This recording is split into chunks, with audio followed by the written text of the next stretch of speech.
জুম্মার নামাজ পড়ার পর বাড়িতে যাইতেছি। আর ওই মুহূর্তে ভাবলাম যে সবাইকে একটু খুদে বার্তা দেই যে আমি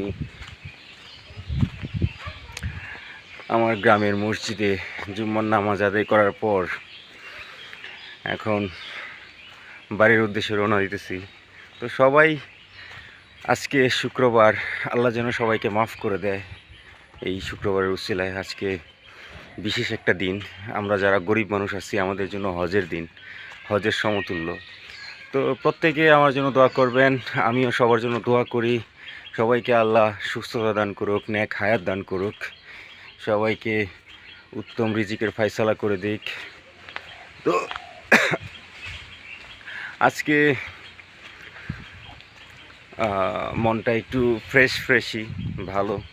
তো আপনাদের সবার মন মানসিকতা কী অবস্থা, সবাই কেমন আছেন?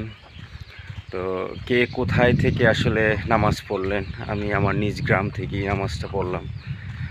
তো মাঝে মধ্যেই নিজের গ্রাম ছাড়া থাকলে অন্য জায়গায় নামাজটা পড়তে হয়, আদায় করতে হয়। তবে নিজের মসজিদে পড়ার অনুভূতি অন্যরকম, মজা অন্যরকম। তো আমরা অনেকেই আছি যারা জীবিকার তাগিদে বিভিন্ন জায়গায় থাকা হয়, দেশ বিদেশ, মানে কোন দেশে থাকি না থাকি আসলে বলা যায় না। কারণ একজন এইদিকে আর একজন ওইদিকে, 7 সমুদ্র 13 নদী পার হয়েও থাকতে হয়।